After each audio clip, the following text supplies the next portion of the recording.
Hello, this is for those who do client website maintenance. Recently, I've been thinking a lot about what we do, or rather don't do, in terms of checking individual client websites after software updates. It's something that's not been too much of an issue for me, but I don't hear this one talked about a lot.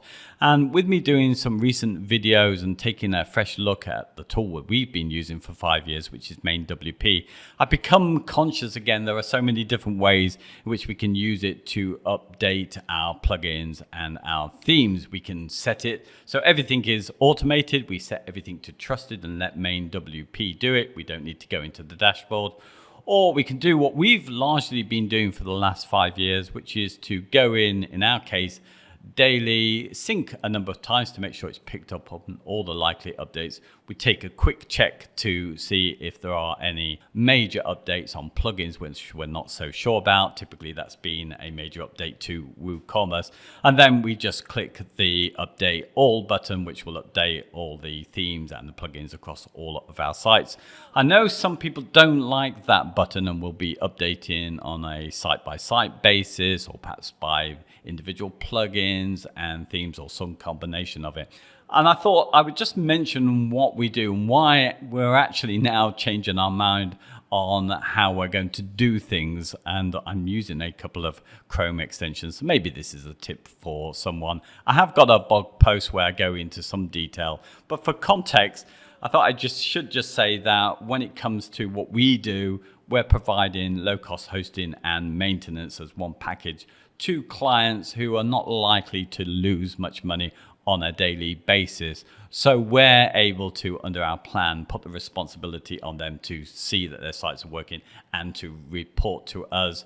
And that's worked out pretty well, because it's been, I would say, over a year since anything has been reported to us. And if I remember correctly, I think it was just a simple display issue caused by caching. So it's not a major problem. I think a lot of that is down to the fact that we're largely using the same set of tools, which we'll be testing as we're building new sites. So we pretty much know what's going on. We encourage the clients to keep things as simple as possible, thinking about the long term. So it's not something that comes up as an issue, but it would be so much nicer, I think, to use our time more wisely. So we've swapped around. It would be nice to be able to report to them that we found something that's an issue and fixed it before they know about it. Also, I'm quite conscious with a lot of our clients that they won't probably go in for many months and take a look at their site. So they'll be unaware of issues that we could have probably picked up on. So we are changing the way that we're going about things. Before I just move on to that, I will just quickly mention when we started doing these plans, we did look out for tools that would monitor this for us without us having to spend that effort on it. And I think probably one of the best known tools out there is quite expensive, beyond our budget. I do have it on a free account that was available in the past, and it's got very limited use, but I do use it on one of our sites. Now, what this will do is it will take screenshots and do comparisons and let you know, but it do an awful lot more through a Chrome extension. You can record a whole bunch of actions on your sites, and it will automatically go through those actions for you and report where there's a single failure. So it's a really handy tool if you've got those kind of sites where people will lose money all the time. But what I found with all similar tools, and there are still ones out there, a couple of services that I used that did the screenshotting, there's a high number of false positives. So I find with the kind of plans that we're running, I will start to ignore the emails when they are false positives, when I go and check and there's no real action for me to do. So I've knocked that on the head. But anyway, I'd be interested to hear what anybody else does and how they rationalize these things. But that's the situation here. So for the rest of this, I'm just going to set up what we are now deciding to do. And we're going to put things on automated updates on MainWP. So I'm just going to go into the test install that I've got. So for those of you who are fairly new to MainWP and don't know how to automate it, what you need to do, I think you'll need to go into your themes and your plugins separately. So I'm in my plugins here.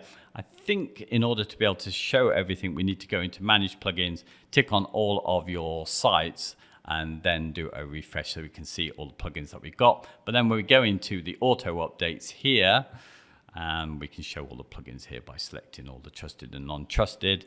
And all of these are, oh, there is one that's trusted, but by default, I think, with perhaps the exception of main child, they are not trusted. So what we need to go is to go in there and select them all, and then just go and apply to trust.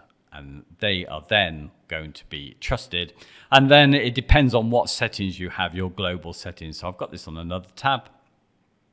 And assuming that you've got your install for your dashboard here running on a server that's running cron jobs, you'll be able to automatically set these updates. So you can pick a time and you can pick a number of times a day that's going to update, and it's going to spread those out equally. So I think we've got it going from 3 o'clock in the morning for the first one, and 3 times. So it'll be 8 hours from 3 o'clock, and then 8 hours again. And depending on how you set that, it's going to be different. If it's 4 times, it's going to be 6 hours in between the updates. I think this might be an improvement first, because I'm conscious that we have a bunch of sites that are on the same server getting updated in our one big update at the same time. So that's quite a zap on the resources. So I'm hoping this is going to spread out the resources there. So that's pretty much it. You just need to make sure that everything is set to automatic updates, and you will install the trusted updates. And that's all we should need to do on this. I have kept one back, which is WooCommerce, and I'll be relying on the emails to send out to me from MainWP when the updates are coming in for that, and I shall do that manually. So that saved us a daily job, and what I'm now going to do is to have a more systematic way of checking on the individual client sites, and for that I'm using this Chrome extension which is called Tab Savers, which does exactly that. I use it for these videos. I line up a bunch of tabs and I save them. I can just show you this here. This is the one I'm using for the video. I've got an example one here, and I've lined all of these up. So I've got the sites that I need to look at. When I click from one, it will move by default. You can change that on the settings, all of the tabs that you've got, and replace them with the next bunch of tabs so you don't end up with too many. I'm still working out how I want to arrange these. And there is one other extension which I'm using as well, because there are some sites where I don't remember too well how they're supposed to look. So I'm using this full page screen capture, which is this one over here, and it will just allow me to go through and capture the whole screen. I can save it to a regular place on my local machine and serve it up as a tab alongside the site that I want to look at on some of those. So I think I've got an example. Let me just go over here. This one is already opened up with the image next to it, so I can just go and check amongst these. And let me just show you, if I should work here, it'll go very slow, I'm pretty sure, when I'm recording this. But if I go to my tab here and I'll select again the example, it should go slow. There we are. You can see it removed the old ones and it's refreshing with the new ones, so we can move from one to the other.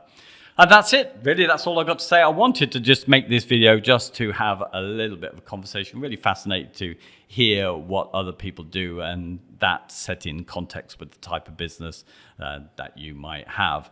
So I hope this video was useful. If it was, then please give me a thumbs up. And if you like these kind of videos, please consider subscribing to the channel. I hope you have a nice day, and I hope to catch you again on another video. Thanks a lot. Bye-bye.